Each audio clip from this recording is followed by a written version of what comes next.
देहे नित्यवध्योऽयं देहे सर्वस्य भारत तस्मात् सर्वाणि भूतानि न त्वं शोचितुमर्हसि।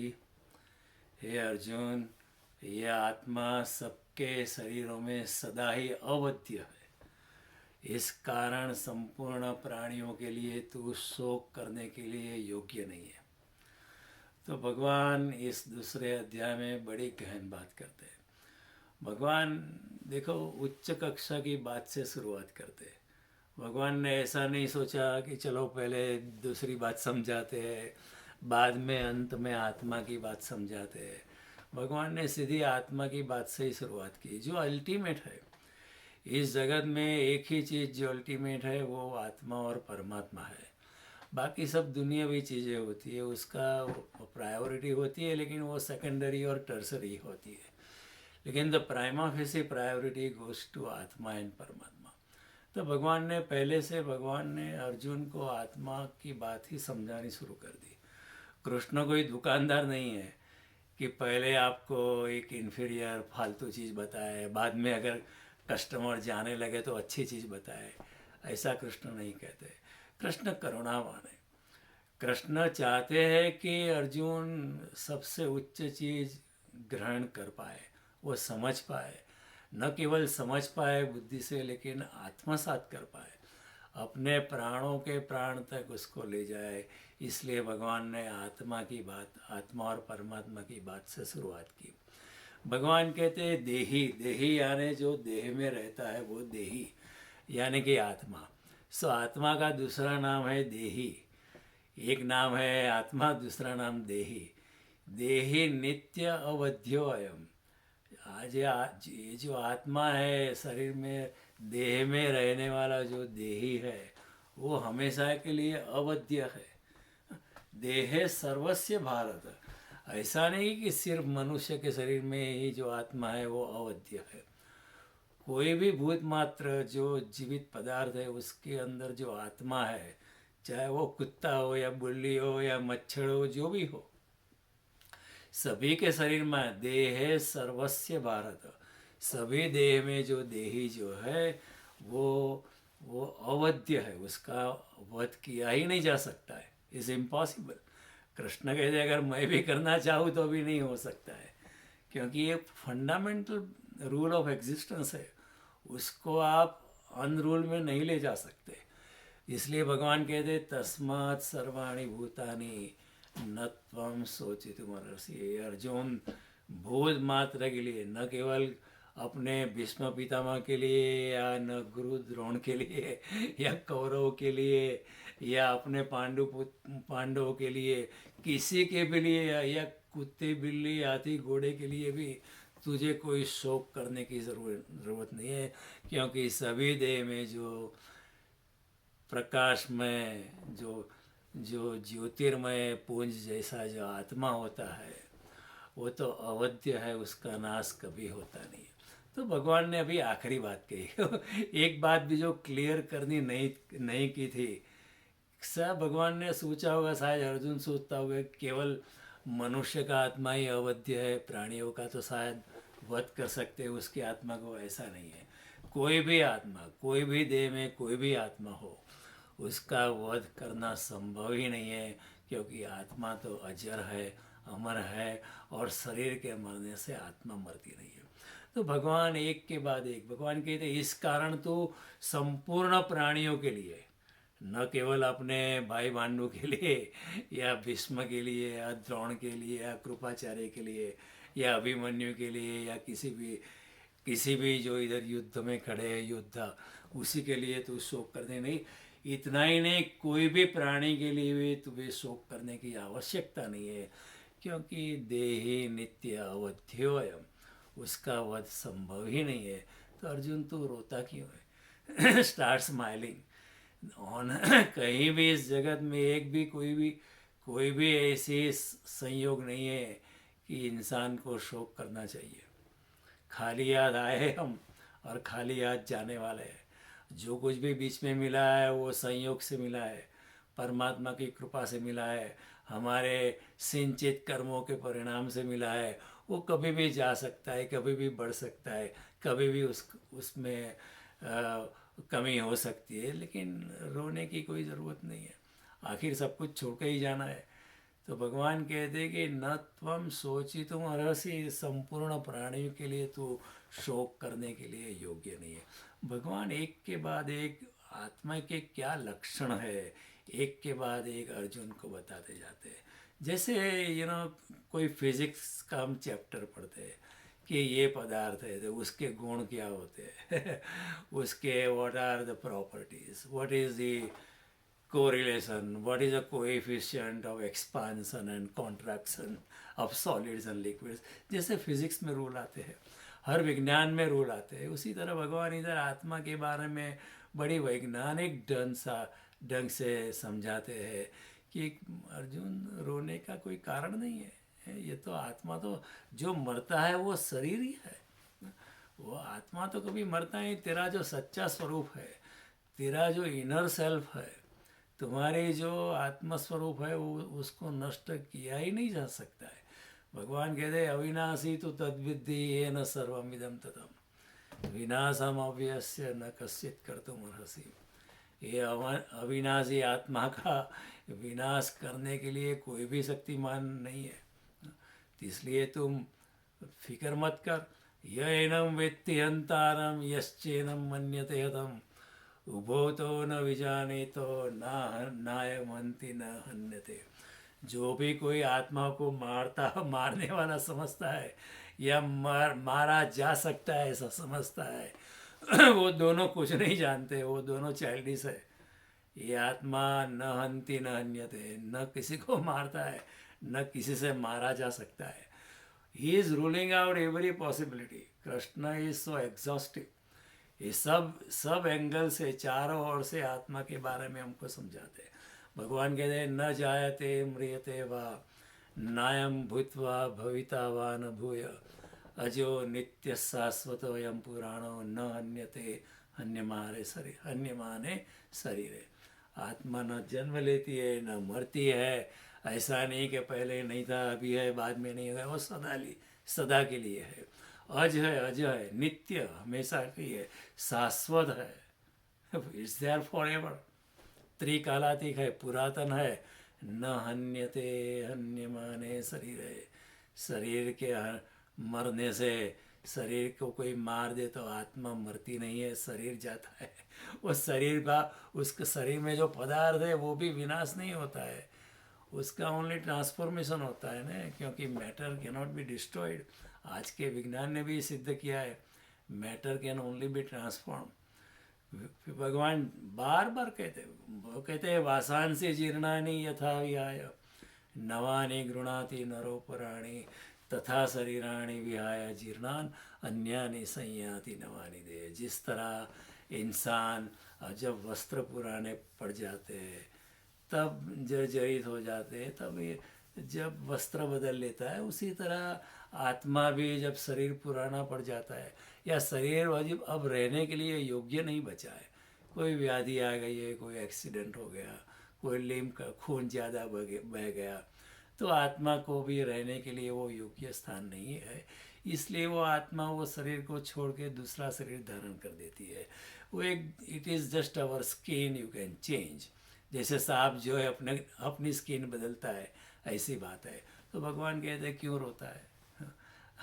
When you are dead you will get a new T shirt, brand new very nice attractive T shirt. फिर से तू ऊर्जावान बनेगा और फिर से तो एक नया मौका मिलेगा अध्यात्म में और बढ़ने का। तो अर्जुन रोने का कोई कारण नहीं है। तू रो रहा है क्योंकि तूने शरीर, यू आर बॉडी कॉन्शियस, तेरे में देहाभिमान है, इसलिए तू रो रहा है। तुम्हें ये देहाभिमान को छोड़ के, अपने शरीर की कॉन्शियसनेस को छोड़ के, बॉडी कॉन्शियसनेस छोड़ के तुम्हें अपने चेतना के प्रति चेतनवान बनना है। Become soul conscious rather than body conscious. क्योंकि बॉडी तो परमानेंट नहीं है, टेम्पोरल है, क्षणभंगुर है, आज है कल नहीं है। आत्मा सदा के लिए है। तो जो सदा के लिए उसकी तू सोच। ये टेम्पररी के लिए क्या सोचता है? ये तो है, अभी नहीं है, कल है, इस काया पाणीनो परपोटो, ये तो घड़ीમાં થશે ખોટો, गोविंद गुण गाई लेने मन गेला। ये काया तो काया जार से काची, कबीर कहते, जैसे ओस का मोती। महावीर स्वामी ने भी कहा कि इस like a dew drop on A blade of grass, any time वो सरक सकती है। तो शरीर पे क्यों रोता है, वो तो टेम्पररी है। वैसे भी जैसे ही बच्चा जन्म लेता है वो मृत्यु की ओर ही जा रहा है। 100 साल जिएगा लेकिन मृत्यु तो होगी ही होगी। तो ये शरीर जो है वो काम चला हुआ है, क्षणभंगुर है। क्षणभंगुर इसलिए कहा है कि हर क्षण पे वो बदलता रहता है, पुराना टूटता है, नया बनता है। तो क्षणभंगुरता के लिए तुझे शोक नहीं करना चाहिए। इसके लिए तू सोच जो आत्मा है, तेरी आत्मा का कैसे उद्धार हो।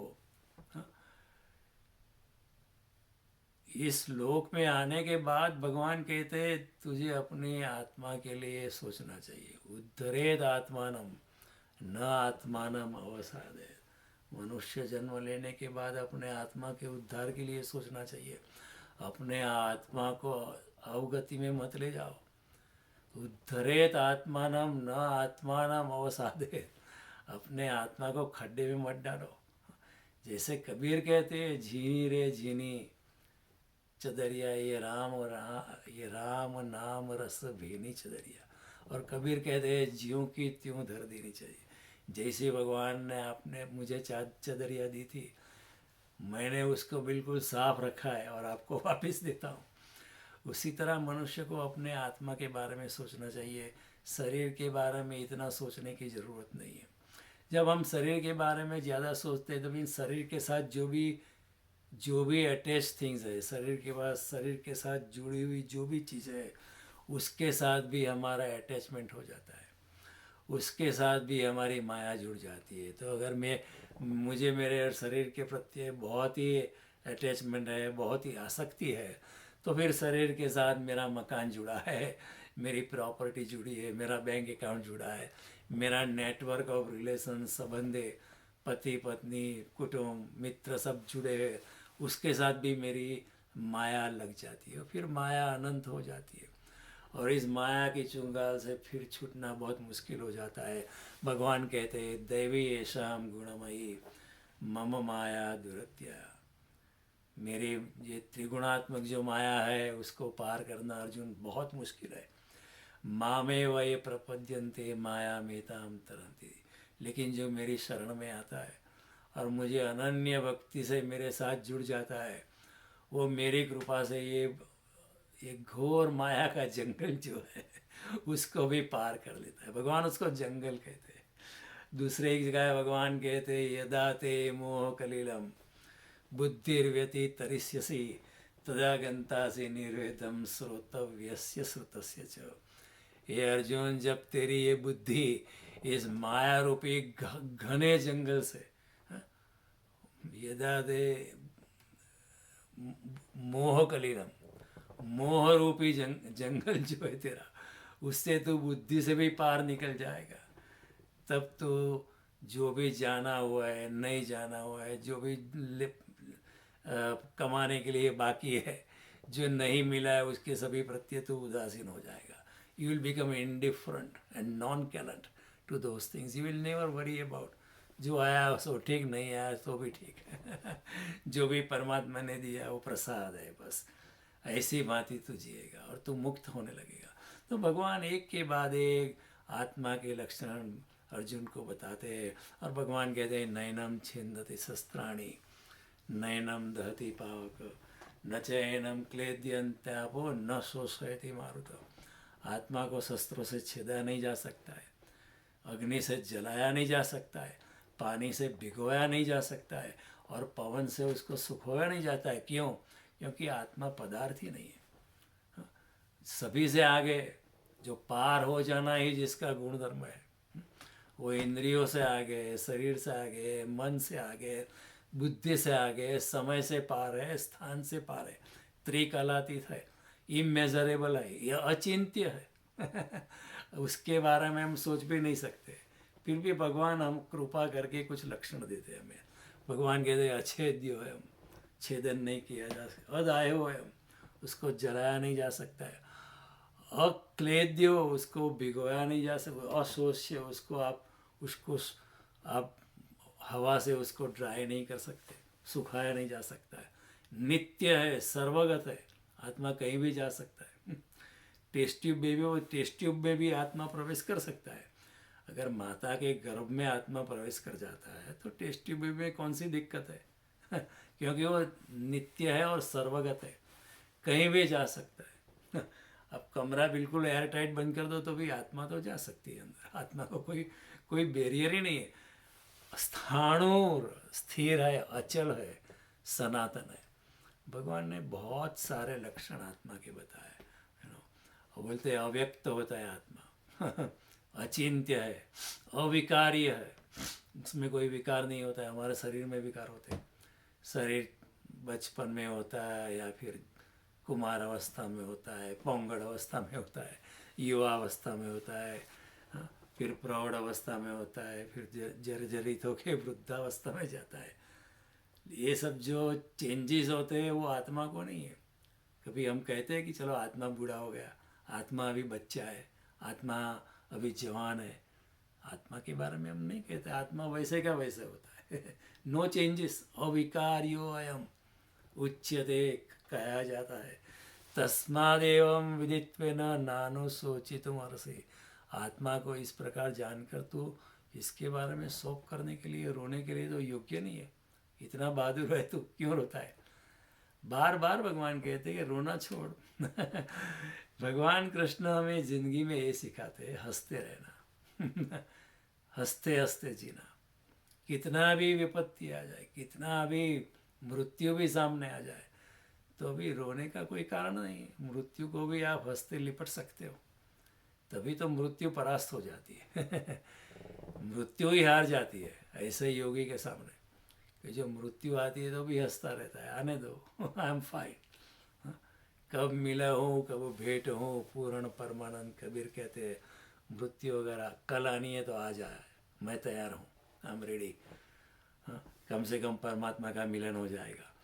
तो ऐसा बार बार भगवान कहते हैं। भगवान कहते हैं अव्यक्तादीनि भूतानि व्यक्त मध्यानि भारत अव्यक्तम निधि नान्यव तत्र का परिदेवना। आत्मा पहले अव्यक्त होती है जन्म से पहले, फिर जब आत्मा शरीर में आती है तो व्यक्त बनती है, और फिर मृत्यु के पश्चात आत्मा फिर अव्यक्त हो जाती है। तो ये अव्यक्त व्यक्त अव्यक्त, फिर से व्यक्त अव्यक्त अव्यक्त व्यक्त, ये सब श्रृंखला चलती रहती है। तू क्यों रोता है? तत्र का परिदेवना, तत्र का परिदेवना। भगवान बार बार कहते हैं, क्यों रोता है? देख मेरी ओर, मैं हमेशा हंसता रहता हूँ। देखो कृष्ण की ओर, पूरी द्वारका नगरी डूब रही है, लेकिन कृष्ण हंसते रहते हैं। पूरा उनका यादव कुल भ्रष्ट हो गया, अंदर अंदर लड़ रहे, मर रहे, एक दूसरे को काट रहे, लेकिन कृष्ण का कोई शौक नहीं है। कृष्ण हंसते रहते, सदा मगन में रहना जी, करना फकीरी फिर क्या दिलगिरी, सदा मगन में रहना जी। ये जो मीरा ने लिखा है वो गीता का ही वचन है, समझ लेना। संत के वचन जो होते हैं वो गीता के ही वचन समझना चाहिए। कबीर के वचन भी गीता के वचन है, नरसिंह मेहता के वचन भी गीता के वचन है, महर्षि अरविंद के वचन गीता के वचन है, रमण महर्षि या रामकृष्ण परमहंस जो भी बोले वो गीता जैसे ही होते। ओशो जो भी बोले वो भी गीता और वेद जैसे वचन है, उनकी वेद वाणी है, उपनिषद की वाणी है। संत के मुख से जो निकलता है वो वाणी परमात्मा की ही वाणी होती है। तो ये भी हमें ख्याल रखना। और इतना कहने के बाद भगवान कहते हैं फिर भी आत्मा तो आश्चर्यकारक है। आत्मा के बारे में कोई देखे ये भी आश्चर्यकारक है, आत्मा के बारे में कोई समझाए ये भी आश्चर्यकारक है, आत्मा के बारे में कोई सुने ये भी आश्चर्यकारक है। और इतना सुनने, जानने, बोलने, समझने के बाद भी आत्मा को कोई जानता नहीं है। क्यों ऐसा कहा है भगवान ने? तो भगवान ने इसलिए कहा है कि आत्मा बुद्धि से जाना नहीं जा सकता है, इसलिए तो भगवान ने कहा अचिंत्य है। आत्मा का केवल अनुभव हो सकता है। जब हम योगी जब आत्मस्वरूप होता है, समाधि में लीन हो जाता है, तब अपने आत्मा के, अपने इनर सेल्फ का, अपने में जो बैठा है परमात्मा, उसका अनुभव कर सकता है। लेकिन परमात्मा को जाना नहीं जाता। ये सब गीता के वचन से हम सिर्फ जानते हैं, इंटेलेक्चुअली जानते हैं, but that is only collection of information and instructions. वो जानना जानना नहीं है, वो अनुभूति की बात नहीं है। तो भगवान की यही धारणा है कि अर्जुन ये सिर्फ गीता पढ़ लेनी, कंठस्थ कर लेनी, ऐसा नहीं है। आपको गीता को आत्मसात करनी है, गीता के साथ प्यार से जुड़ जाना है, भक्ति से जुड़ जाना है। और गीता हमको इसको प्राणों के प्राण से पकड़ना है, तभी गीता आत्मसात होती है। Then only we assimilate Bhagavad Gita in the real sense of the term assimilation, तभी होता है। तो ये सब बातें भगवान यहाँ कहते हैं, और भगवान की बातें बहुत सुंदर है। और फाइनली भी भगवान कहते हैं, देहे नित्य अवध्योयम देहे सर्वस्य भारत तस्मात् सर्वाणि भूतानि न त्वं शोचितुमर्हसि। हे अर्जुन, ये जो देह में जो देही रहता है यानी आत्मा जो रहता है, वो नित्य, हमेशा के लिए, अवध्योयम, उसका वध किया ही नहीं जा सकता। देहे सर्वस्य भारत, सभी भूत मात्र के देह में जो आत्मा है, ज्योतिर्मय पुंज स्वरूप जो परम प्रकाशित आत्मा है, चिदानंद रूप शिवोहम शिवोहम, ऐसी जो आत्मा है, कोई भी देह में, प्राणियों के देह में भी या जीव जंतु के देह में या मनुष्य के देह में, सभी के देह में जो भी देही है, जो भी आत्मा है, वो अवध्य है, उसका वध नहीं किया जा सकता है। तस्मात् सर्वाणि भूतानि न त्वं शोचितुमर्हसि। इसलिए ये अर्जुन, तो शोक करने के लिए योग्य नहीं, कोई भी प्राणी के लिए हम बहुत शोक करते हैं। हमारे घर का कुत्ता भी मर जाए तो हम बहुत शोक करते हैं क्योंकि हमारा अटैचमेंट्स बॉडी से है। इसलिए जब हम जब आत्मा के बारे में सोचने लगे, आत्मा के बारे में हम कॉन्शियस होने लगे, अपनी चेतना के प्रति जब हम चेतनवान होने लगे, तब हमें कोई अटैचमेंट नहीं रहता है, तब हम सभी बंधनों से मुक्त हो जाते हैं। कृष्ण का यही संदेश है गीता में कि तुम्हें अपनी चेतना के प्रति चेतनवान होना है, और यही सच्चा धर्म है। धर्म की व्याख्या ही है कि अपने स्वभाव के प्रति, अपने आत्मा के प्रति आप चेतनवान बनो, बस। अगर इतना भी हो जाए तो फिर कोई ज़रूरी नहीं कि आप रोज़ मंदिर में जाओ या व्रत करो या ये करो वो करो। सदा become conscious of your own self, या if it is difficult to become conscious of your own self, just attach your self, परमात्मा के साथ अनुसंधान करते रहो। 724 इसलिए कृष्ण कहते हैं, मन मना भव, मद भक्तो भव, मद याजी माम नमस्कुरु। तेरे मन में मुझे स्थान दे मेरे साथ तू अपने को जोड़ दे, तो भी हो जाएगा काम। या तो तू अपने आत्मा में प्रवेश कर, आत्मा के बारे में कनेक्शन कर, आत्मा के बारे में सोचता रहे, विचार करता रहे, ध्यान करता रहे, भजन में डूब, कीर्तन में डूब। बहुत नवधा भक्ति के प्रकार है। कोई भी जो भी प्रयोग, जो भी प्रकार तुझे प्रीतिकर लगे, तुझे अनुकूल बैठे, जो भी तुम्हारे साइकोलॉजिकल टाइप पे बैठ जाती है, उसको तू पकड़ और मुझे पालेगा। भगवान कहते हैं अगर ऐसा नहीं तो तू मुझ में लीन हो जा ये एक दूसरा भी रास्ता है, या तू अपने आप पे फोकस कर या तू मुझ में फोकस कर, एक ही बात है। तो भगवान कहते हैं कि तस्मात् सर्वाणि भूतानि न त्वं शोचितुमर्हसि। इसलिए भूत मात्र के लिए, कोई भी देह के लिए आपको शोक करना ज़रूरी नहीं है। तो छोड़ दे, रोना बंद कर खड़ा हो जा और युद्ध की तैयारी कर, अपना स्वधर्म। दूसरे श्लोक में अब भगवान कहते हैं, अब भगवान ने देखा कि मैंने आत्मा की उच्च कक्षा की बात की है, लेकिन अर्जुन पकड़ नहीं पाया, अर्जुन अभी भी रो रहा है। तो भगवान ने कहा चलो ठीक है, अब तेरे लेवल पे आता था कई बार ऐसा होता है ना, टीचर आप बड़ी हाई लेवल की बात करें हम पकड़ नहीं पाते, तो टीचर क्या करते हैं बेचारे, ठीक है तेरे तेरे लेवल पे आगे बात करता हूँ, इट कम्स डाउन। तो कृष्ण इतने करुणामय है। Now is coming down to the level of Arjun, he comes down to our level rather.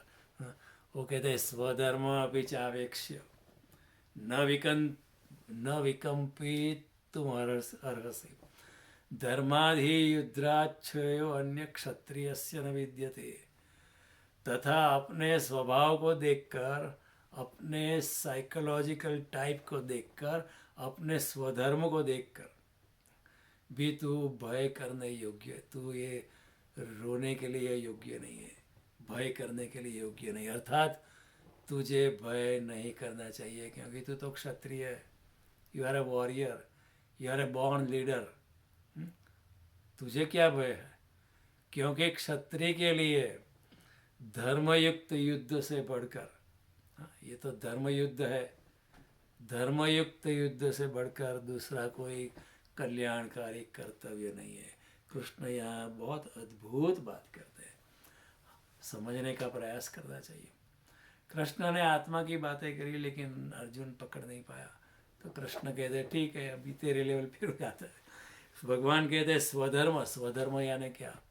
स्वधर्म यानी ऐसा नहीं कि हिंदू या मुसलमान या बौद्ध या कि ईसाई या पारसी या जैन या बहाई या 130 धर्म है पृथ्वी पर, उसकी बात कृष्ण नहीं करते। स्वधर्म यानी तेरा स्वभाव कैसा है, what is your psychological type, आप किस प्रकार के मनुष्य है। तो भगवान कहते तेरी साइकोलॉजिकल टाइप तो क्षत्रिय की है, तो फिर क्षत्रिय को तो डिगना नहीं चाहिए। और क्षत्रिय के लिए, तेरे लिए ऐसा धर्म युद्ध कभी मिलेगा नहीं। तू बहुत सौभाग्यशाली है अर्जुन। कई बार अच्छा क्षत्रिय होता है, उसको ठीक युद्ध नहीं मिलता है, ऐसा ही लड़ना पड़ता है। लेकिन तेरे लिए तो ये धर्म युद्ध है, ये तो बहुत अच्छी बात है, ये तो स्वर्ग का द्वार है तेरे लिए। तू अपने स्वभाव में रह, remain in your psychological type. और क्षत्रिय के लिए ये धर्म युद्ध से ज़्यादा, कोई क्षत्रिय के लिए ये धर्म युद्ध के ज़्यादा बढ़कर कोई दूसरा कल्याणकारी कर्तव्य नहीं है। तो भगवान का कहना है, भगवान ने आत्मा के बारे में बहुत कुछ समझाया अर्जुन को। अर्जुन समझ नहीं पाया तो भगवान ने एक लेवल नीचे आ जाते बेचारे। क्या करे कृष्ण? कृष्ण करुणावान है। हे कृष्ण करुणा सिंधु दीन बंधुर जगतपते गोपेश गोपिका कांत राधा कांत नमोस्तुते। करुणा के सिंधु है भगवान। एक दृष्टि से नहीं पकड़ पाता है अर्जुन, तो भगवान ऊपर से नीचे आ जाते, अर्जुन के लेवल पे आते, कहना चाहिए हमारे लेवल पे आते, क्योंकि हम भी कोई आगे बढ़े हुए लोग नहीं है कि आत्मा की बात हम समझ पाए। क्योंकि आत्मा तो अचिंत्य है, नित्य है, सर्वगत है, साणु है, बुद्धि से पार है, समय से पार है, स्थान से पार है। हम कैसे पकड़ पाए? आत्मा का केवल अनुभव किया जा सकता है बुद्धि में आत्मा आ नहीं सकता है, वो बुद्धि से भी पार है। तो भगवान अब ने देखा, अर्जुन की आंखों में देखा होगा कि अभी ये फिर भी रोता है। इतनी बार बार मैंने कहा कि अर्जुन रो मत, न त्वम सोची तुम अर्हसि, कितनी बार कहा भगवान ने? कम से कम 4-5 बार कहा है इतने दूसरे अध्याय में। In this first 30 shlokas Krishna has said time and time again कि मत रो, रोने की क्यों रोता है, मेरी ओर देख, हंसते रहना है, हंसते हंसते जीना। Laugh laugh and the world will laugh with you. ये क्या रोता है? प्रसन्न चेतसो यासु बुद्धिर पर्यवतिष्ठसि। जो प्रसन्नता में है वही परमात्मा को पाता है। परमात्मा के द्वार पर सीरियस होने की कोई ज़रूरत नहीं है। वो लटका हुआ चेहरा, लंबा चेहरा, रोता रोते रोके जाने की कोई ज़रूरत नहीं है, हंसते हंसते जाना है यही तो की है लेकिन हम पंडितों ने, the so called dharma gurus, they've made us too serious. Krishna कभी सीरियस नहीं है ही इज़ ऑलवेज प्लेफुल इतने प्लेफुल है। सीरियसनेस इज अ डिसीज धर्म का उसके साथ कोई संबंध नहीं है। सीरियसनेस नाने क्या? You are too much attach to the world and therefore you are serious. जिसका अटैचमेंट ही नहीं है उसको कोई सीरियसनेस नहीं होती, वो प्लेफुल होते हैं कृष्ण इतने परमात्मा है फिर भी बांसुरी बजाते हैं, रास लीला रचते हैं।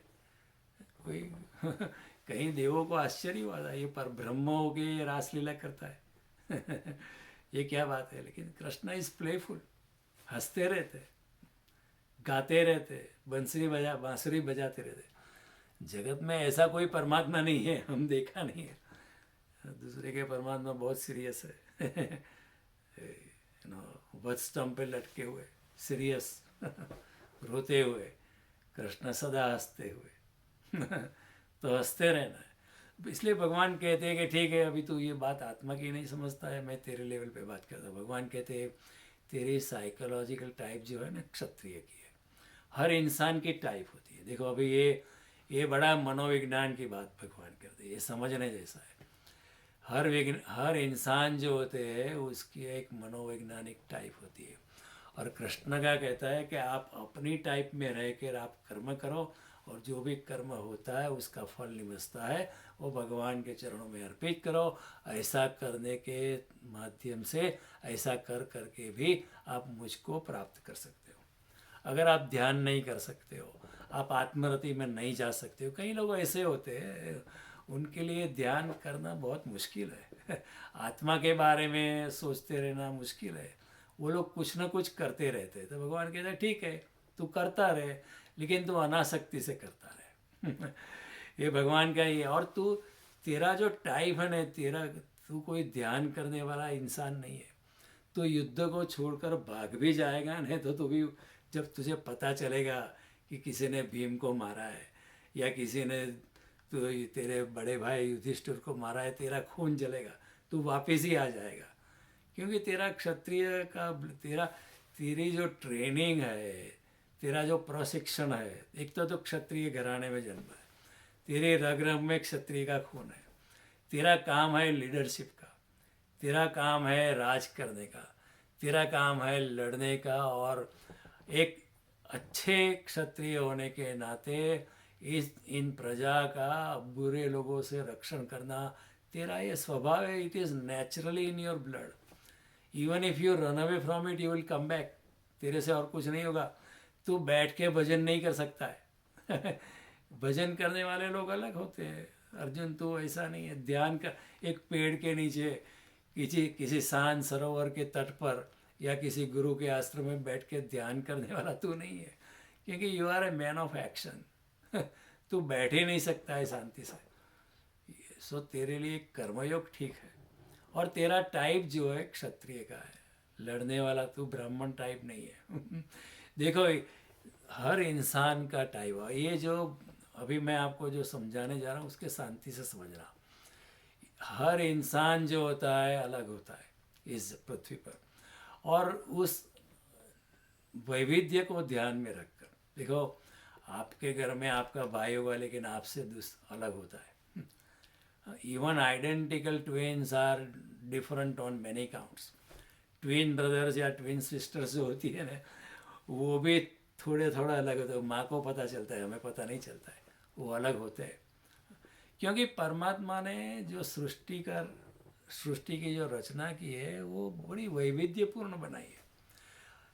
इधर पश्चिम में लोगों ने कहा, थॉमस जेफरसन ने, all man are created equal लेकिन कृष्ण कहते all man are not created equal.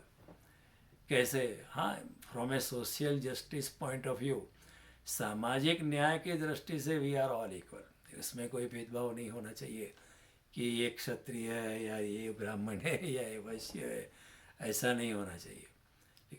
लेकिन फिर भी लोग अलग है, you know, people are created different. उसी पे ऐसा ध्यान में रखकर हमारे ऋषि मुनियों ने ये वर्ण व्यवस्था की थी। वर्ण व्यवस्था उसके पीछे विज्ञान था, लेकिन जो वर्ण व्यवस्था चलाने वाले लोग हैं वो फिर बाद में वो समझ नहीं पाए, वही भूल गए, विज्ञान का आधार भूल गए वो भी। और फिर वर्ण व्यवस्था became an instrument of exploiting people which was totally wrong. उसमें ऐसा नहीं था कि ब्राह्मण ऊपर है या क्षत्रिय उसके बाद है, फिर उसके बाद वैश्य है। ऐसा वो जो डिवीज़न था, जो क्लासिफिकेशन था, जो वर्गीकरण था, it was not vertical it was horizontal था, उसमें सब एवरीबडी वॉज इक्वल। वही तो भगवान ने कहते हैं गीता में, स्वकर्मणा त्वम अभ्यर्च सिद्धिम विन्दति मानव। आपका स्वभाव ब्राह्मण जैसा है, आपको अध्यात्म में बहुत अच्छा लगता है, ज्ञान को लेना, ज्ञान को बांटना आपको अच्छा लगता है, तो आप ब्राह्मण प्रकृति के हैं। तो आपको वो एक कार्य करने में आपको बहुत आनंद आएगा, और जितने आप आनंदित होगे उतने आप मेरे करीब ज़्यादा आओगे, क्योंकि मैं खुद आनंद स्वरूप हूँ। समझ में आता ना, ये this is the science behind it. आप अगर अपने स्वभाव में रहोगे तो आपको आनंद आएगा। आप अपने निजी स्वभाव में, आप अपने प्राकृतिक स्वभाव में रहोगे, आपको बहुत आनंद आएगा। जैसे मैं आपको उदाहरण देता, Hemant Kumar, he was a singer, लेकिन उसकी मजबूरी थी शुरू शुरू में, वो he was working like a stenotypist. अभी आप कल्पना कर सकते हो तो उसको कितनी पीड़ा होती होगी। उसका मन है गाने में, उसके पास अच्छी आवाज़ है, और एक गाना गाने के बाद अगर कुछ भी पैसा नहीं मिलता है तो भी उसको आनंद बहुत आता है। तो भगवान कहेंगे तो फिर आप, अगर आपको संगीत में रस है तो फिर आप इंजीनियर या डॉक्टर बनने की फिक्र मत करो, आप संगीत में ही डूबो, ताकि आपको आनंद का बढ़ावा होगा। और जितने आप आनंदित होगे आप मेरे नज़दीक और आओगे। तो भगवान कहते हैं अपने अपना जो मूलभूत स्वभाव जो है उसके अनुसार आपको संसार में रहना चाहिए। आपको किसी की कॉपी करने के लिए मैंने संसार में नहीं भेजा है। देखो हम क्या करते हैं, हम कॉपी करते हैं। कोई डॉक्टर बनने जा रहा है तो हम भी डॉक्टर बनने जाते हैं, कोई इंजीनियर बनने जाता है, चलो इंजीनियरिंग और मार्केट अच्छा है। वो नहीं, आपको क्या पसंद है। अभी ये मॉडर्न डे इंडस्ट्रियल साइकोलॉजिस्ट वही कहते हैं ना, कोई कोई पिता होता है अपनी बेटी को कहता है कि तू डॉक्टर बन जा, लेकिन वो बेटी कहे मुझे जर्नलिज्म में रस है। तो आज का तो बहुत फ्रीडम है, तो वो जर्नलिज्म में जाती है और जर्नलिस्ट बनकर उसको बहुत आनंद आती है। ज़्यादा पैसा नहीं कमाते, लेकिन पैसे का क्या करना है, जिसमें आनंद आता है वो करना चाहिए, ये भगवान का कहना है। तो भगवान अर्जुन को कहते हैं, देखो तू क्षत्रिय कुल में जन्मा है, क्षत्रिय तेरी टाइप है, तेरी ट्रेनिंग भी क्षत्रिय, दिन रात सुबह से शाम भी कर, तू धनुर्विद्या में ही रचा पिचा रहा है, अभी तू भागने की बात करता है, तू पंडित जैसी बात करता है, तेरे अनुकूल नहीं है ये बात, तू भाग जाएगा तो भी वापस आएगा, तू कोई ध्यान करने वाला इंसान नहीं है, तू मंजीरा लेके कीर्तन करने वाला इंसान नहीं है, तू तो युद्ध में लड़ने वाला इंसान है। लोगों को इस कौरव जो दुष्ट कौरव के खिलाफ युद्ध करके तू आम जनता का, प्रजा का रक्षण करने वाला तू अच्छा क्षत्रिय है, तो तुझे ये करने में आनंद आएगा। तो कृष्ण कहते हैं छोड़ आत्मा की बात। अभी तक मैंने तुझे आत्मा की बात समझाई है, छोड़ दे आत्मा की बात, throw it in the garbage. अब मैं तेरे लेवल पे बात करता हूँ, अरे तू तो क्षत्रिय है। धर्माधियुद्धात् श्रेयस्य क्षत्रियस्य न विद्यते। भगवान कहते स्वधर्म अपि चावेक्ष्य, अपने स्वधर्म को देख के, स्वधर्म का मैं फिर से कहता हूँ, स्वधर्म यानी हिंदू या मुसलमान या बौद्ध या ईसाई, ऐसी बात नहीं। उस जमाने में वो ये दूसरे धर्म थे भी नहीं। ये दूसरे बौद्ध धर्म नहीं था, ईसाई धर्म भी नहीं था, मुसलमान धर्म भी नहीं था, सनातन धर्म ही था उस जमाने में। तो ये धर्म की बात नहीं करते कृष्ण। भगवान स्वधर्म यानी तुम्हारा स्वभाव, what is your intrinsic nature, तुम्हें क्या प्यारा लगता है, तुम्हें क्या प्रीति कर, क्योंकि हर इंसान अलग होता है ना। किसी को प्लम्बिंग काम ये अच्छा लगता है, किसी को इलेक्ट्रिकल काम अच्छा लगता है, कोई आर्टिस्ट होता है उसको पेंटिंग अच्छा लगता है, चित्र काम अच्छा लगता है, कोई होता उसको कविता बनानी अच्छा लगता है। Hitler, he was an artist actually, but he was refused admission by, I think the college उसमें मैनेजमेंट सब यहूदी थे, तो उसको एडमिशन नहीं मिला उसमें, तो तभी से वो यहूदी का विरोधी बन गया था। अगर उसको एडमिशन मिल गया होता, उसको कुछ एनकरेजमेंट, तो वो बड़ा आर्टिस्ट बन सकता था। खुद हिटलर जब युद्ध भीषण युद्ध चलता रहता था सेकेंड वर्ल्ड वॉर में, कभी कभी उसको जब वक्त मिल जाता था शाम को, लड़ाई चलती रहती थी, लोग मरते रहते, लेकिन कभी कभी वो युद्ध के क्षण में भी वो पेंटिंग कर देता था। उसके चित्र मैंने भी देखे, बहुत अच्छे चित्र थे। अगर उसको इस दिशा में काम करना मिल जाता तो ये जो है ये वर्ल्ड वॉर टू होता ही नहीं है, क्योंकि वो basically was an artist type. मैंने आपको हेमंत कुमार की बात की, अल्टीमेटली गैदर्ड करेज की छोड़ देता हूँ ये स्टेनोटाइपिंग, इसमें तो मरना ही मरना है। आप कल्पना कर सकते हो एक संगीतकार है, उसको स्टेनोटाइपिंग में क्या आनंद आएगा। बेचारा अपने आप को day by day is poisoning himself. एक दिन उन्होंने हिम्मत करके चलो छोड़ देता हूँ जो भी होगा। उस जमाने में कलकत्ता के बड़े बड़े घराने में प्रोग्राम हुआ करते थे। हाँ, देवर बे Hemant Kumar was getting invited. वो पंकज मलिक को भी इनवाइट करते थे, पंकज मलिक को 25 रुपया देते थे पार्टी में आने के लिए, हेमंत कुमार को 5 रुपये देते थे। लेकिन फिर भी उनको अच्छा लगता था, गाना उनका शौक था। वो जो भगवान कहते हैं आप जिसके लिए मैंने आपको बनाया है, आपको मैंने एक कुछ खास स्किल्स दी है, उस स्किल्स का उपयोग करके आपको आनंद आएगा। जैसे आइंस्टाइन था, वो बेचारा पहले एक पेटेंट ऑफिस में क्लार्क का काम करता था। अभी आप सोच सकते हो इतना बड़ा वैज्ञानिक, इतनी प्रतिभा वाला इंसान, अगर वो यही करता था, कारकुनी ही करता रहता था, हाँ, वो एक पेटेंट ऑफिस में, तो आप सोच सकते तो उसकी हालत कैसी हो सकती थी। He is different. One day he gathered courage and say no no more of this, I can't do this any more. ऐसा होता है। इस पृथ्वी पर अधिकतर लोग दुखी है क्योंकि वो अपने फील्ड में नहीं है। वो कुछ और कर रहे हैं।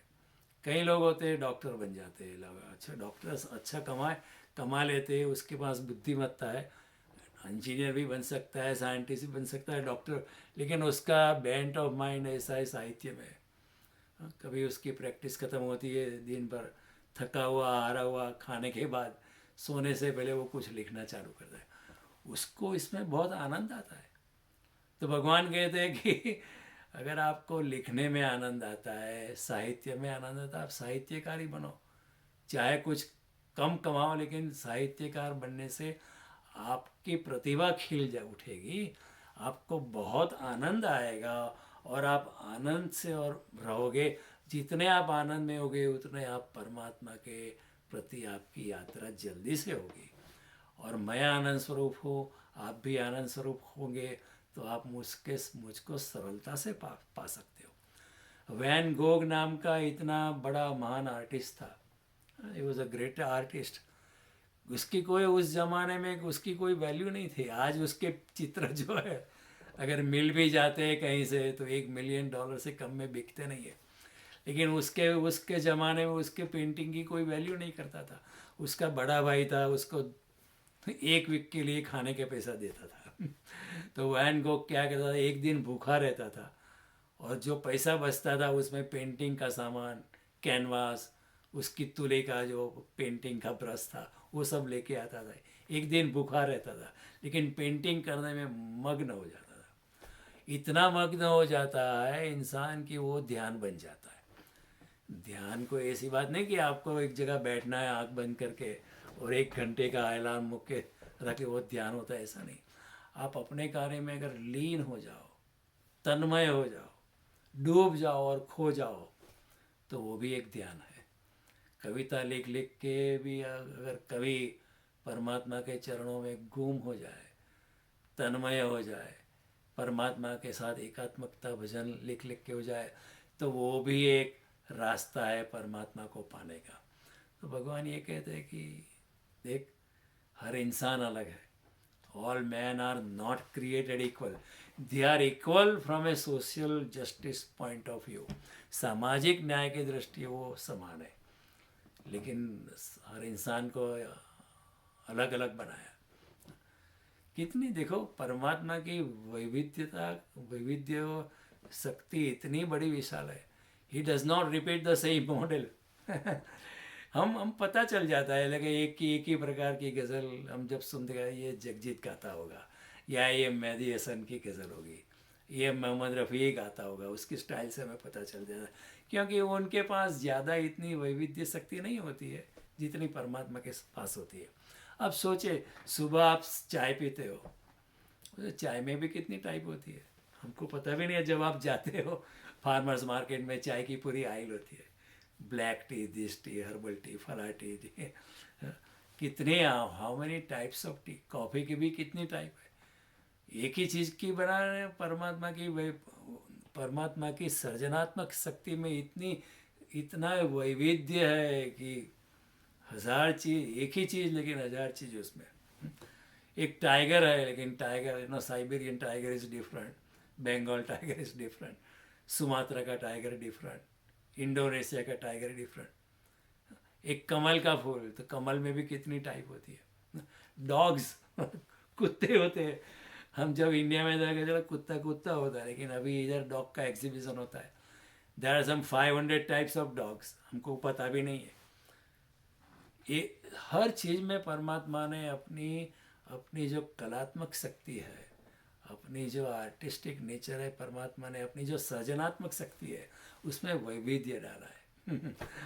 अणुमा खो अड़संख्य लेवाना मूળ ઊંધા મોરારજી, મોરના ઈંડામાં તે રંગ પુરારે મોહન, એમ કેણે કર્યા કીર્તાર રે, આવી તારી કળા તે અપરંપાર, એમાં પહોંચે ના રે વિચાર, આવી છે તારી કળા અપરંપાર, એમાં અમારો વિચાર પહોંચી શકતો નથી।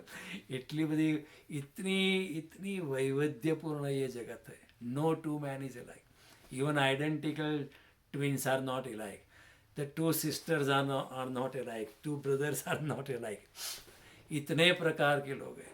तो इतने प्रकार के लोग हैं, तो हमारे ऋषि मुनियों ने कहा था कि फिर भी they can be divided into 4 broader types.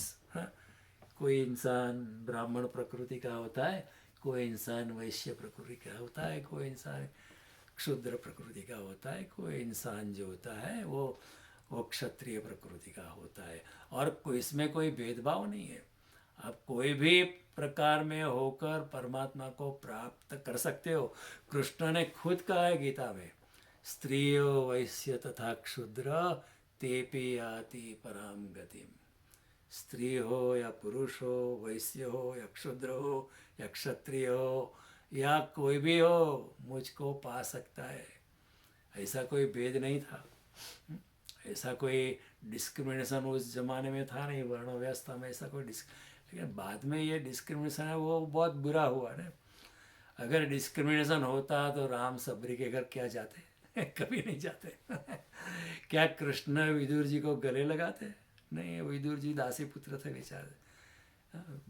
Duryodhan के घर पे उनका इनविटेशन था, लेकिन कृष्ण दुर्योधन के घर नहीं गए, राजघराने में नहीं गए। लेकिन विदुर जी ने आमंत्रित किया था खाने के लिए, तो कृष्ण विदुर जी के घर गए। जहाँ प्रेम है वहाँ भगवान है। ऐसा ऊंच नीच का कोई भेदभाव नहीं था। लेकिन when everything after many years, हर अच्छी चीज़ बिगड़ जाती है, उसी तरह वर्ण व्यवस्था भी बिगड़ गई। Inequality is the fact of life, equality is a fiction. Carl Jung, who was a psychologist of 20th century, one of the very prominent psychologists, he said, when Thomas Jefferson said all men are created equal, Carl Jung said, पागल हो है क्या, all men are not equal। हाँ, सामाजिक न्याय से equality होनी चाहिए, लेकिन एवरीबडी इज डिफरेंट। एवरीबडी, आप एक कोई वृक्ष देखे, उसमें आप कहे कि ये मैंगो का पत्ता होता है, मैंगो के वृक्ष का पत्ता एक ही जैसा होता है, एक ही जैसा, लेकिन हर पत्ता डिफरेंट है, शेप डिफरेंट है, साइज डिफरेंट है, हर पत्ते में सुवास जो होती है डिफरेंट होते हैं। गुलाब देखो कितने टाइप के गुलाब होते हैं। कितने टाइप के। मोगरा देखो, चंपा देखो, हाँ, पक्षी देखो, चकले देखो, मोर देखो, हाँ, इन एवरी बर्ड टाइप, इतने तो हजारों टाइप के पक्षी होते हैं, लेकिन विद इन वन टाइप। चिड़िया में भी कितनी प्रकार की चिड़िया होती है, हमारा दिमाग घूम जाए। और अभी हमने देखी भी नहीं, ऐसी भी चिड़िया हो सकती है। तो परमात्मा की सृजनात्मक शक्ति इतनी विशाल है कि no two things are alike. लेकिन भगवान कहते हैं कि आपको आपको जिसलिए मैंने बनाया उस प्रकार आप रहो। Be yourself, don't copy other people. I have not made you to copy other people. And Krishna कहते हैं मुझ डोंट इवन कॉपी मी। तुम्हें तुम्हारा जैसा होना चाहिए, तुम्हें मेरे जैसा भी नहीं रहना है। Dare to be different. So Gandhi dare to be different, Einstein dare to be different, great people on this planet they dare to be different. बस अपनी मस्ती में फकीर की मौज। तो अपने साथ सबसे बड़ा अपराध वो है कि हम निजी स्वभाव से विपरीत रहे, निजी स्वभाव से विरुद्ध रहे। अब सोचो, कोई इंसान का उनका दिल है कुछ संगीत में या पेंटिंग में, उसको आप करो, आपको हर रोज वैक्यूम करना है 50 घरों में। अरे संगीत का आदमी हो, मुझे मुझ के बारे ये टॉर्चर मत करो। हाँ, उसको मैं ज़्यादा कमा सकता हूँ हर घर में जा वैक्यूम करके या लॉन मूविंग करके, लेकिन मेरी वो टाइप नहीं है।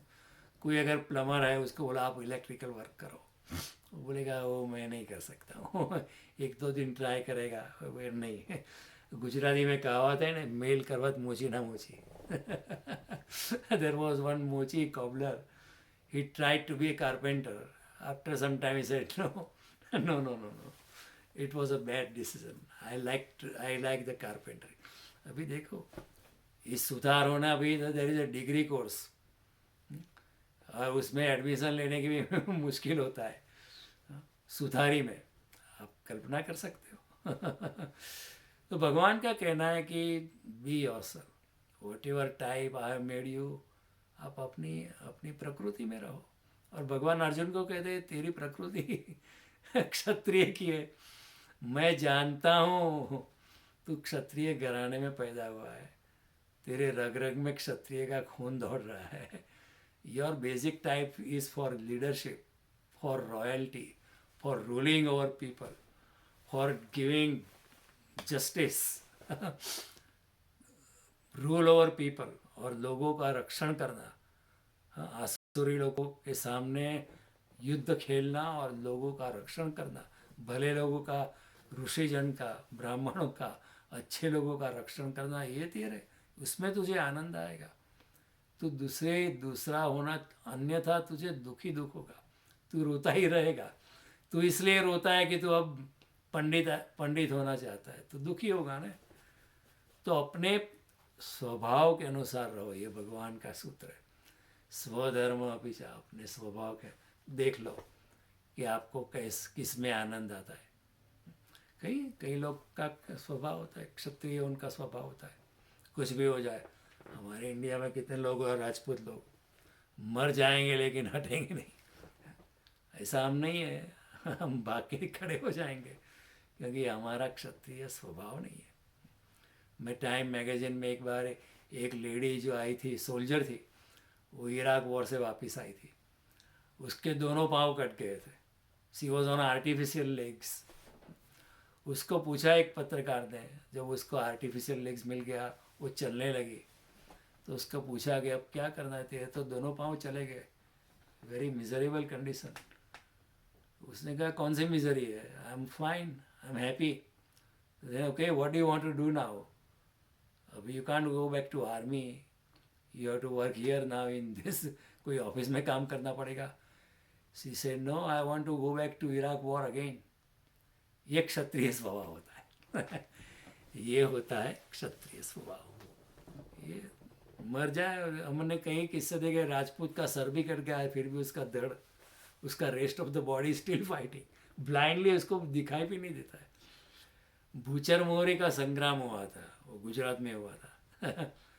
वो क्षत्रिय इतना क्षत्रियता में था, उसका स्वभाव ही था, मर जाऊंगा लेकिन आज झुकने वाला मैं नहीं हूँ। वो जो मुगल जो था, उसके सामना दुश्मन वाला, वो हाथी पे बैठा था और ये घोड़े पे बैठा था राजपूत।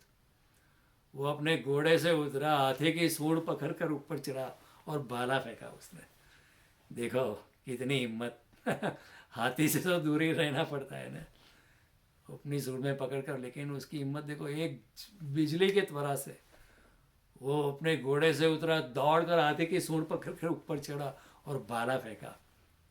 ये हिम्मत एक क्षत्रिय की होती है, ये उसके स्वभाव में होता है। It is their inbuilt nature, nothing can be helped. उनका स्वभाव ही ऐसा है, वो कभी भी अन्याय को सहन नहीं कर सकते, युद्ध में उतर जाएंगे, उनका खून भी गर्म होता है। अगर किसी कहीं भी उसको अन्याय नजर आता है वो सामने आ जाएगा, चाहे मर भी जाएगा लेकिन डरेगा नहीं। तो क्षत्रिय एक स्वभाव था, और कोई किसी की प्रकृति होती है, ब्राह्मण की प्रकृति होती है शास्त्रों का अध्ययन करना, पवित्रता रखना, आस्तिकता रखनी, लोगों को ज्ञान बांटना, कुछ भी ना मिले, गरीबाई भी हो तो ठीक है, लेकिन ब्राह्मण कार्य करना। जैसे सुदामा थे, इतनी गरीबाई थी उनकी धोती भी फटी हुई, कपड़े भी मैले, उनकी धोती क्या, उनकी बीबी के कपड़े भी फटे हुए, इतनी गरीबाई थी। और फिर भी बीबी ने कहा कि आप कृष्ण आपके दोस्त से कुछ मांग के आओ। उनको कभी ऐसा विचार ही नहीं आया कि मांगना उसके स्वभाव में नहीं है, क्यों मांगूँ मैं। सच्चे ब्राह्मण जो होते हैं वो मांगेगा कभी नहीं। अरे परमात्मा जो देखा देता है, नहीं भी देता है, उसमें मुझे आनंद है, संतोष है। लेकिन बीबी ने बहुत बोला था, क्या करे उस जमाने में भी बीबी की तो सुननी पड़ती थी।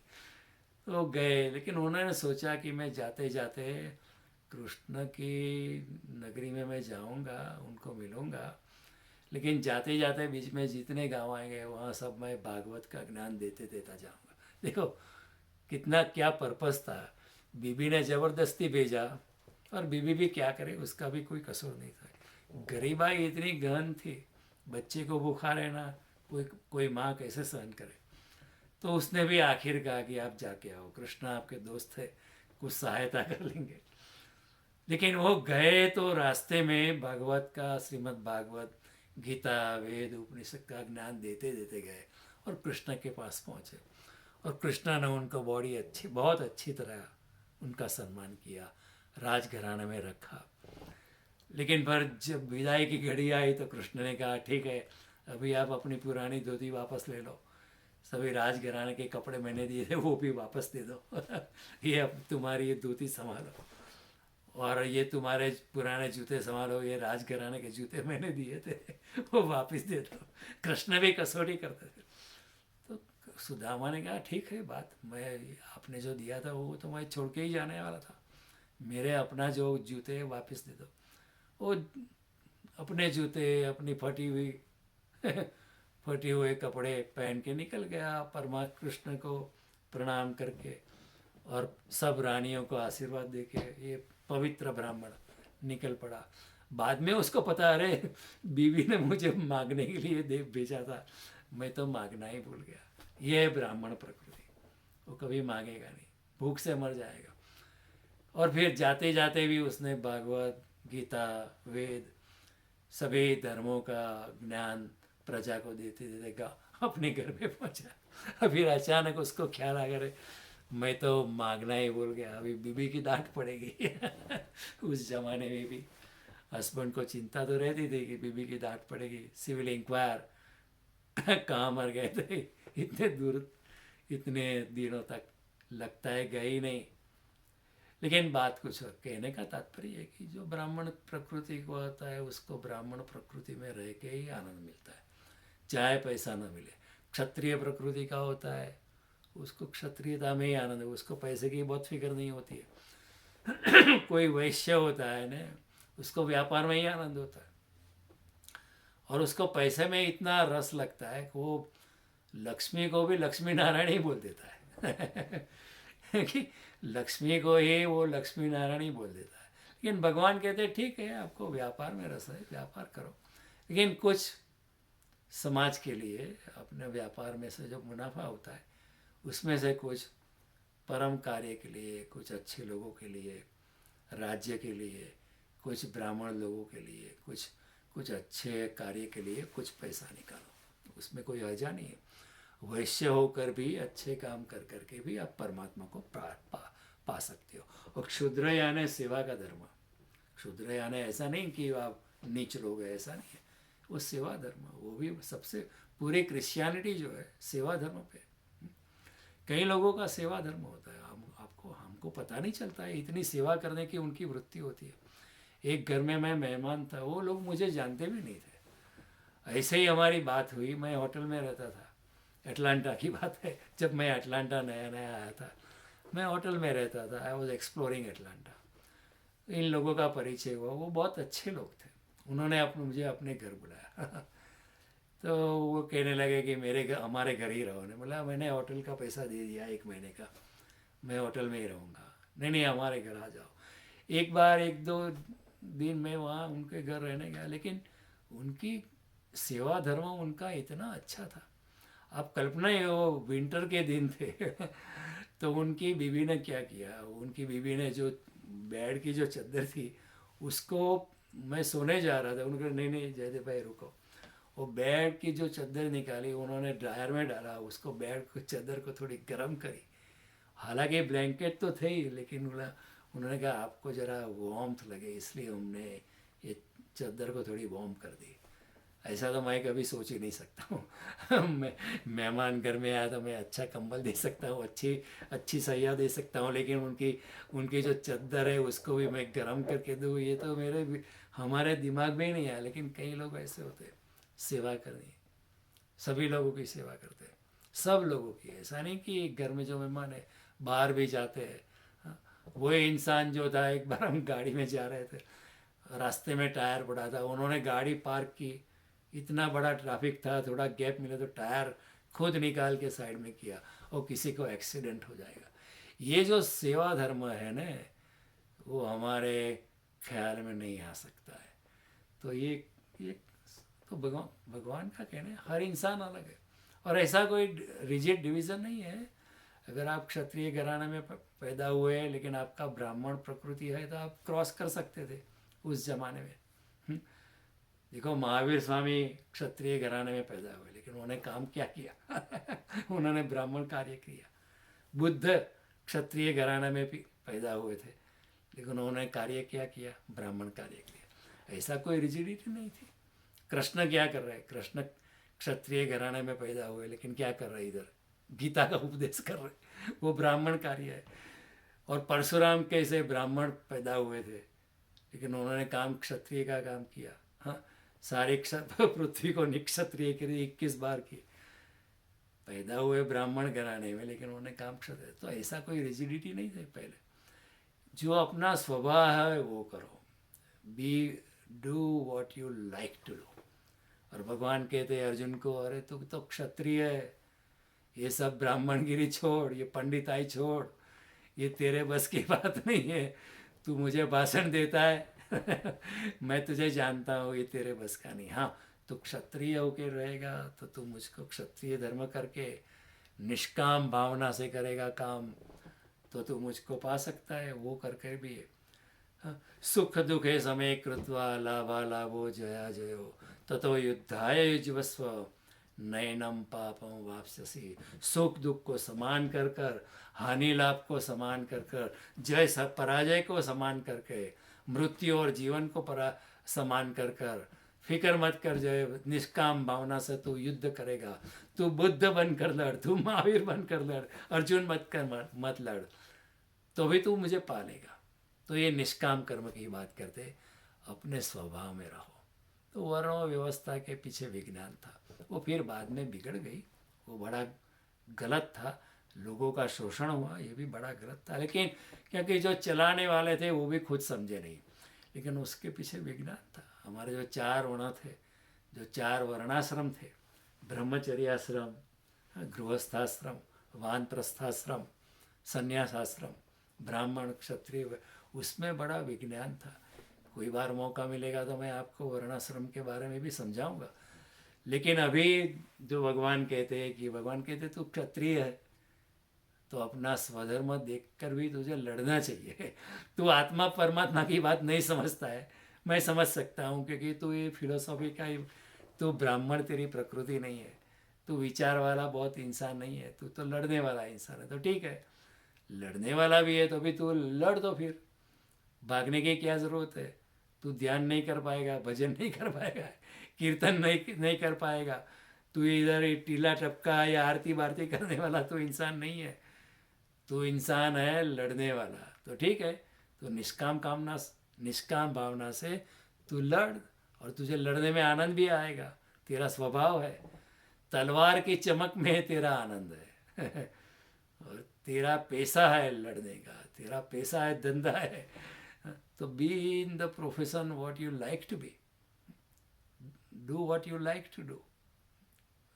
और हमको कैसे पता चले कि हमारी प्रकृति क्या है? तो भगवान कहते हैं जो कार्य करके आपको आनंद आता है, आपका दिल उभर आता है तो वो तुम्हारा स्वभाव है, वो तुम्हारा टाइप है, साइकोलॉजिकल।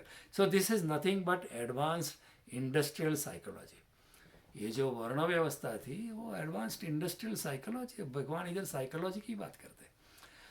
तो अगली बार जब मिलेंगे तब यही बात को हम आगे चलाएंगे, क्योंकि बड़ी वैज्ञानिक बात है और लोगों के दिमाग में बहुत गलतफहमी है। लोग समझते नहीं है कि वर्ण व्यवस्था क्या है। मैं ये शोषण का पक्षपाती नहीं हूँ, उसका समर्थन मैं नहीं करता हूँ, लेकिन वर्ण व्यवस्था के पीछे एक बड़ा विज्ञान है, जन्मों जन्म का विज्ञान है। ये भी मैं आपको समझाऊंगा जब अगली बार जब मिलेंगे कि क्यों ऐसा है कि कई बार क्षत्रिय आत्मा क्षत्रिय घराना में जन्म लेती है, ब्राह्मण प्रकृति वाली आत्मा जो है वो भी ब्राह्मण घराने में पैदा होने का प्रयास करती है। ये भी एक विज्ञान था। तो ये सब बातें मैं आपको समझाऊंगा। आपने इतने प्यार से सुना, इतने प्रेम से सुना, मैं अनुग्रहित हूँ। अगले वीक को मिलेंगे, कल हम नहीं मिलते हैं। Tomorrow we are not meeting, will meet next Friday. Okay, thank you very much and see you next time. And let me shut off the Jai Shri Krishna. Jai Shri Krishna. Why is it not shutting?